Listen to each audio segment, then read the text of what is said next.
Welcome back, everyone, to Hmong Unabridged, the podcast where we dive into what's actually like growing up as first-generation Hmong kids in America, where we talk about the struggles, culture, and everything in between. We are continuing with our folktale series today, where we talk about stories told to us when we were kids and reminiscing about the lessons we've learned and cherished. This is your co-host, Banya. And I am your host, Shol. Today we will be telling the second part of Go Na, or the Hmong Cinderella tale. Go Na had left with Shina, and when Go Na's stepmother found out that they had left Go Ting behind, she had urged her daughter to quickly follow after the couple. Go Ting searched and searched for many years for Go Na and Shina. Since Shina was from a different village, she did not know where he lived. She slowly made her way from village to village, eagerly hoping to find them. One day, as she approached the outskirts of a new village, she saw Go Na sitting outside her home with a little boy. During all this time, Go Na and Shina had began their lives, and Go Na had already given birth to a boy who was already walking. The boy saw Go Ting as she approached and pointed her out to his mother. Go Na looked up from what she was doing and greeted her stepsister. "Oh, hello, sister," she said in surprise. Go Ting grinned, for she had finally caught up to them. She sat down and watched as Go Na did her sewing. After a few more moments of Go Ting reminiscing about their younger days and growing up together, Go Ting said, "Go Na, remember when we were children and we would go and relieve ourselves together in the jungle? Then after, we would wipe each other's butt to make sure we were both clean?" "Yes, I do," said Go Na. "I need to go and relieve myself. How about, for old time's sake, we both go into the jungle together and we wipe each other's butt?" Not knowing how to say no to her stepsister, Go Na agreed, and they both headed into the jungle, leaving the little boy at home. After they were done, Go Ting said, "Go Na, you clean me first, then I'll clean you." So Go Na wiped her stepsister's butt and then turned around for her turn. Instead of cleaning Go Na, Go Ting took a knife from her belt and stabbed Go Na in the back. Go Na fell forwards, her face landing with a thud into the dirt, and died. Go Ting went back to Go Na's home and waited for Shina. When Shina came home, he saw Go Ting, but not his wife. Shina said to her, "Oh, tola ne loa," which meant, "Hello, younger sister-in-law." And Go Ting replied, "Ne loa ka kho mon yo," which meant, younger sister-in-law, you must be blind." Then Shina corrected himself, "Oh, tola ne lao," which meant, "Hello, older sister-in-law," in which Go Ting replied, ne lao ka kho mo kau," which meant, "Hello, older sister-in-law," where Go Ting replied, older sister-in-law, you must be cross-eyed." She was denying that she was his sister-in-law, for she had followed him all the way there to become his wife. Shina ignored his stepsister-in-law and asked his son, "Son, where is your mother?" The little boy replied, "Mommy went into the jungle with Auntie, but didn't come back." So Shina went into the jungle to look for his wife. He went further and further into the jungle until he saw Go Na. She was in the same position that Go Ting had left her. Her face was planted into the ground and her dirty rear end was sticking up into the air. Shina embraced his wife and buried her. He returned home to Go Ting attempting to become his wife. With no evidence, Shina could not accuse her of anything. As night came, Go Ting attempted to go and sleep beside Shina and the little boy. Shina ignored her, so she asked the little boy, "Son, I see that your father doesn't have a pillow. What does your mom use as a pillow for your father?" The little boy said, "My mother has long hair, so my dad uses that as a pillow." So Gonteng went and laid next to Shina and pushed her head towards him so he could use her hair as a pillow. But since Gonteng had short hair, Shina pulled and pulled at her hair. By morning, Gonteng's hair had been pulled out into jagged, bald patches. One day, as Shina was home with Gonteng and the little boy, a bird flew into their yard and started to cry in a shrill voice. Ting bling ting yo ying, ting dong la, ting zing go na tu zi Shina.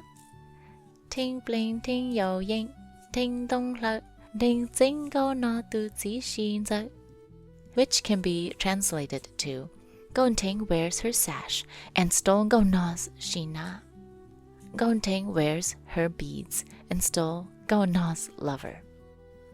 Gonteng sent daggers with her eyes at the beautiful little bird, but Shina, impressed with its rhyme and ability to speak, approached it and pet the little bird.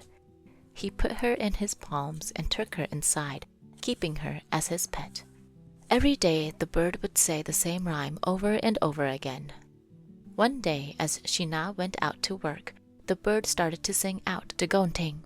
Ting bling ting yo yang, ting dong la, ting zing go na tu zi Shina. Ting bling ting yo yang, ting dong la, ting zing go na tu zi Shina. You stupid bird, cried Gonteng. How dare you mock me? She took the bird and killed it. She threw the bird's feathers into the fire and roasted the bird over the flames. When Shina came home, he noticed that his bird was missing.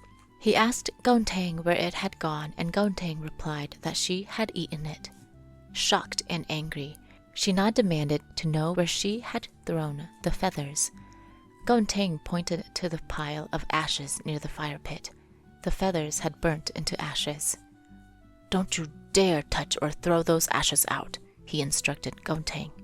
The next morning, Shina left again to go work, and in the afternoon an old woman walked past the house and asked Go na for any ashes that they were not using.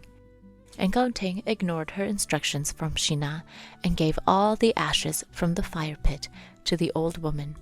The old woman put the ashes in her basket and went on her way.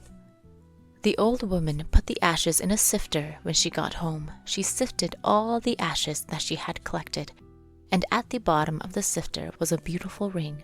She put the ring into a bucket and filled it with water, when all of a sudden the ring turned into a beautiful young woman. Some time passed, and the little boy was old enough to go into the fields by himself to watch over the cattle. One day, as he was walking in the fields, he saw a beautiful woman from a distance. The woman was helping the old woman around her house, and the boy felt as if he had seen this woman before. She looked familiar. No, she looked more than familiar. She looked like his mother. He spent that afternoon watching the woman walking around, helping the old woman, and longing for his mother. That night he went home and told his father, Dad, near the cow field, there is a woman who looks just like my mom. This piqued Shina's curiosity, so he planned to go past there tomorrow and see for himself. Shina rode his horse the next day towards the old woman's house by the cow's field. He waited and looked for the woman his son told him about, but he could not see her anywhere. He waited and staked out the house for half the day before he approached the old woman who was sitting outside. Hello, Auntie, he called from his horse. I've been traveling all day and was wondering if I could bother you for a cup of water. The old woman said yes and went inside to retrieve him a cup of water. Shina was disappointed when he saw the old woman bringing the water. No, can you have someone else give me the water? Shina said. No, I am the only one here, the old woman replied. Shina pushed back. No, I don't want water from you. Can you get someone else to give me the water?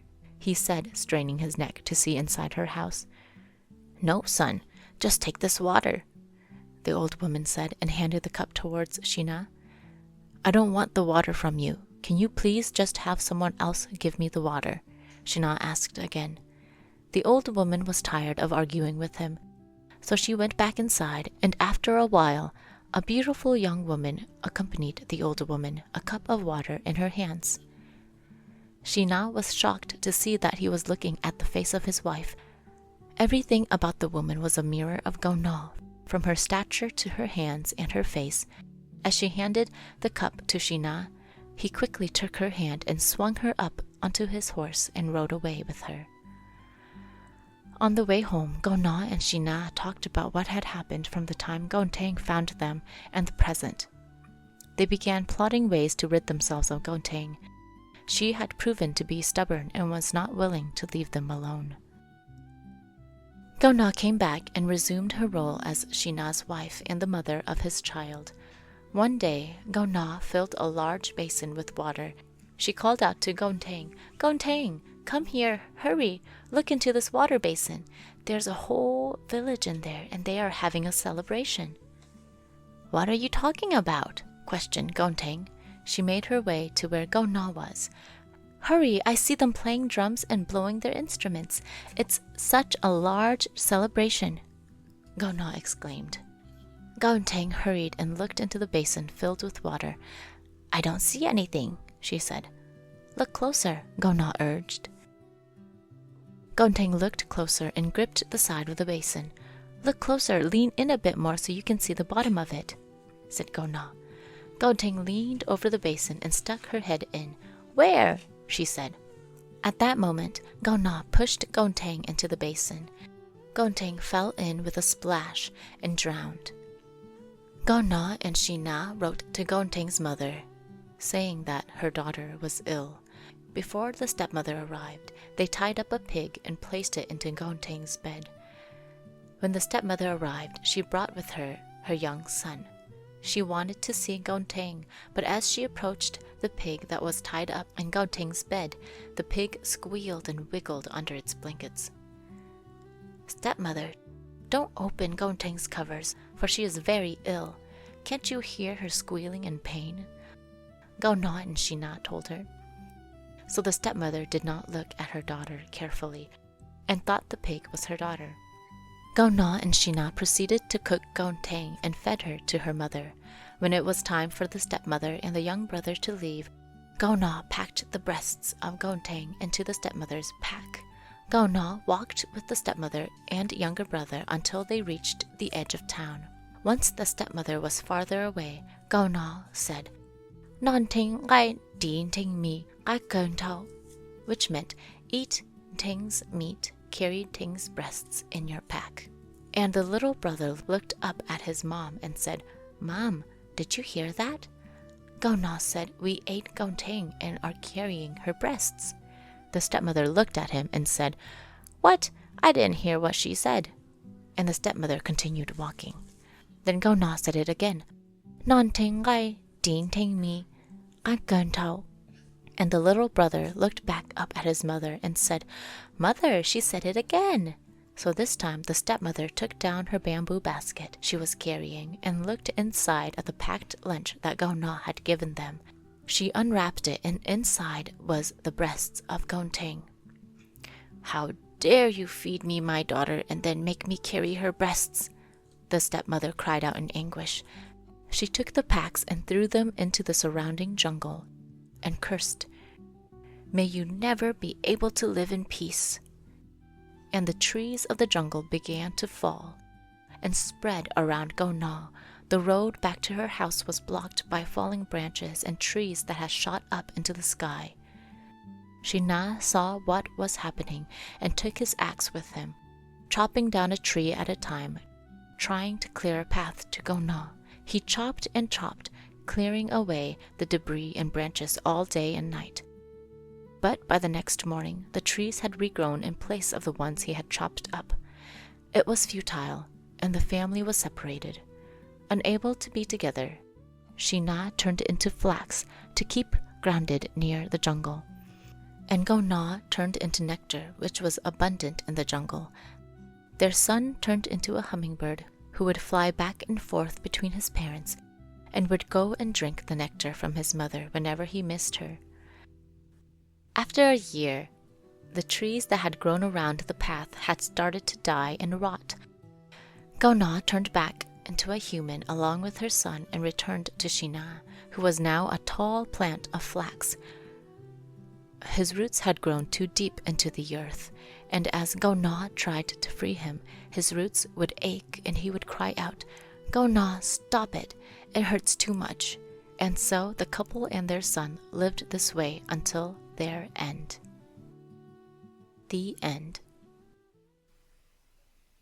At the middle of the story, it makes me feel like Shina is actually not that rich, because if he needs his wife's hair to be a pillow for him, then I was like, why would Go-ting want to marry him so much when he doesn't even have enough money to buy a pillow for himself?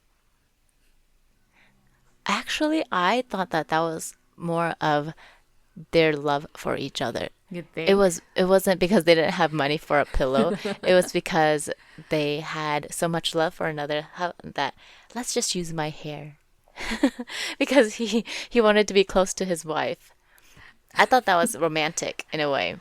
I mean, I can see that way, because during that time, they see women as something so beneath them. So to me, I felt like, oh, this is just another object. I can use her hair as a pillow instead of buying an actual pillow. But I don't see it like that though, because I don't think they were poor. He had a horse. Who has a horse to just ride around? And for him to be gone every day to go do work without having to tell her, hey, come with me to, like, let's say go garden, or let's go and do this, and the boy did go into their cow field. So I think they were probably well off.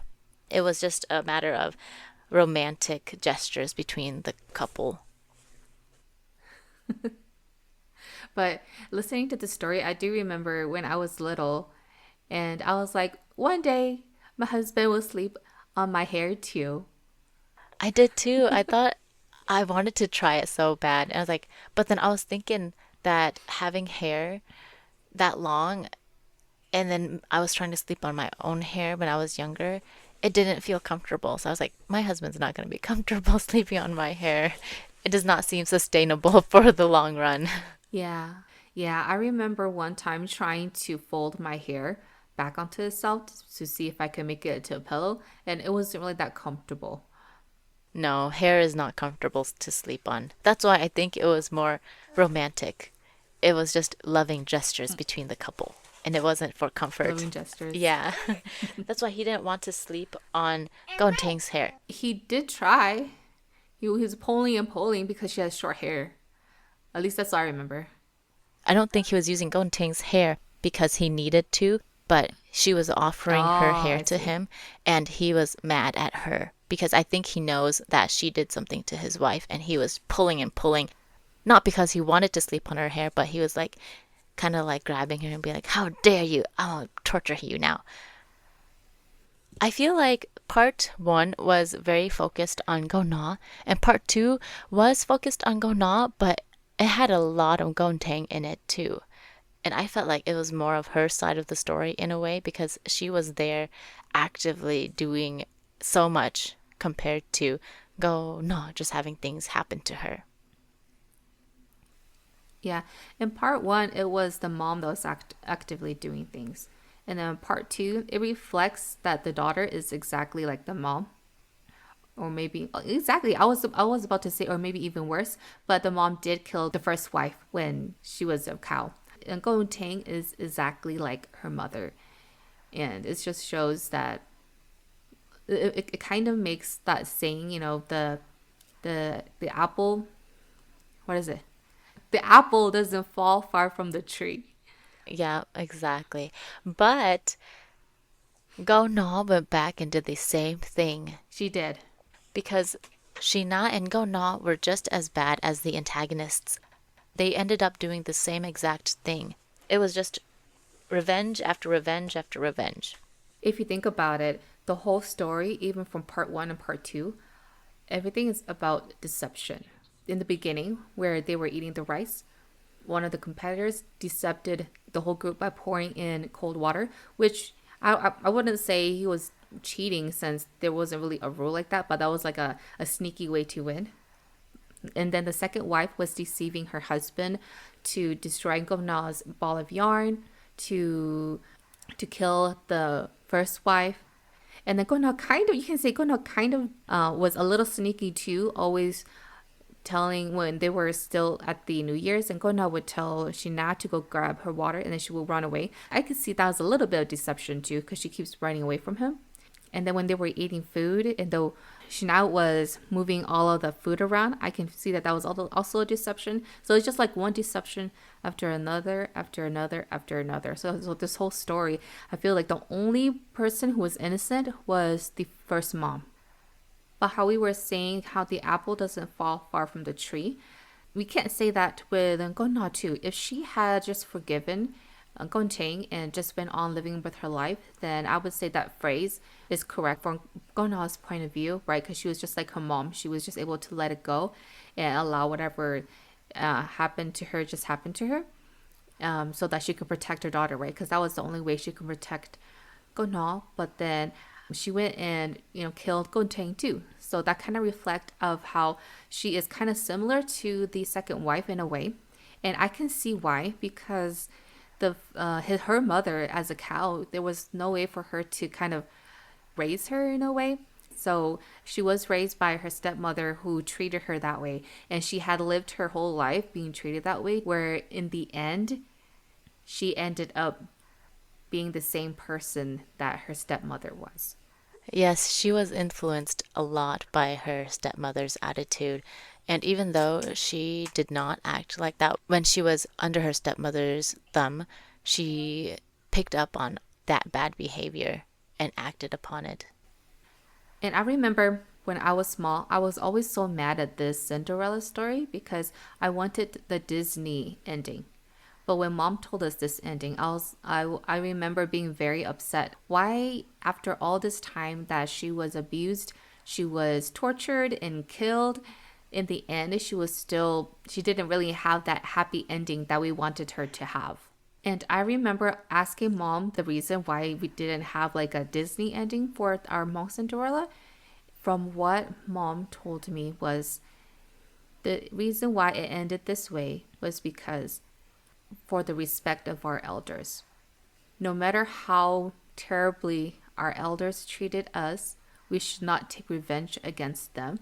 And in this way, she did kind of take a revenge against her stepmother. And as an elder, her curse weighed a lot more than the goodness that Gona has been living before that. And so basically it means no matter how bad your elders treat you, you should never treat them badly. I hated that though, because it was so sad. She never got that happy ending, other than those few years without Gonteng finding them, and then them having to live the way they ended up living was just really sad. A lot of stories don't have happy endings. If you would go back to all of the other stories that we have been telling, most of them don't have a happy ending. So it's not very surprising that even our Hmong Cinderella story isn't very happy. I guess you can stop at the point where she marries Shina and then not tell it anymore to keep it happy. You know the irony of Gona and Shina cooking Gonteng and feeding her to her mother. It reminded me so much of how they killed Gona's mom as a cow, and they, I guess, ate her too. I don't think the family actually ate her since they were giving meat away, but those two actions parallel each other so well. The stepmother killed the mom and had her eaten, and then Gona kills Gonteng and has her eaten. And it's just, the cycle goes full circle again. Yeah, again, Gona is reflecting the stepmother. That's how she was raised. And if you think about it, he's pretty evil too. For him to allow his wife, or maybe he was even the person who tell her, because you know how we were talking how Gona was very passive. What if Shina was the one who gave her the idea? Then that means he's probably pretty evil too.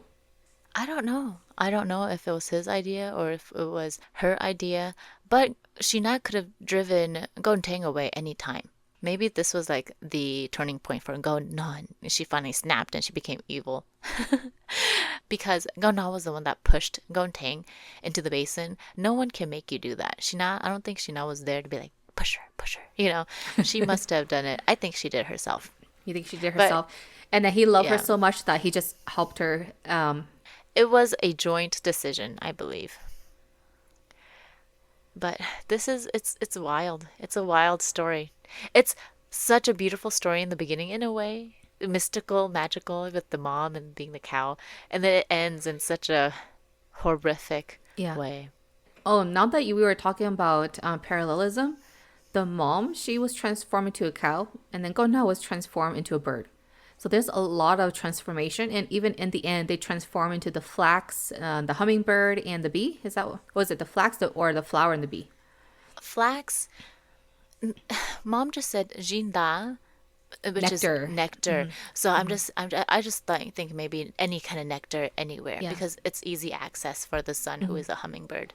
There's a lot of transformation here too. So, would you think her biological mother? Would you think she was passive because she allowed her husband to treat her that way, and she got the bad quality from her mother, which is that passiveness, and then she got the bad quality from her stepmother, which is the evilness. I don't think she was passive because she decided to become a cow herself. And she did everything that she could to help her daughter. She didn't just let things happen like, oh, they're not loving my daughter. I feel so bad. Oh, we can't buy a cow. I feel so bad. And just staying in the background and letting everything happen without doing anything to help out. But Gona, on the other hand, she just seems so helpless. She can't do anything until her mom helps her out, until Shina comes and helps her out. And then when Gonteng comes, she didn't have the confidence to tell Gonteng, leave. You are not welcomed here, and then she gets killed, and then she doesn't do anything other than, oh, this old Yeah. woman found me, so I guess I must help her now. And then when she finally gets free, she comes and does this horrible, terrible Yeah. thing that ends up just ruining their whole life. So I don't know if she's like a heroine either. That kind of remind me of people who have been abused their whole life. Like they don't know what to do because they've been told what to do. And then when they have the ability to do it, they make the wrong decision. Would you think of it that way? Oh yeah, definitely. It does seem kind of like it. And I think that's just who she is because there are people who are like that. She's just not your typical girl boss, the modern girl boss that we're so used to. And then one last thing that I want to talk about is I feel bad for the old lady, the one that saved Gona, because he just came and took her away, and that was it. No, no thank yous, no nothing. He just took her, and they just went back and lived their happy life, and then they just left the old lady by herself.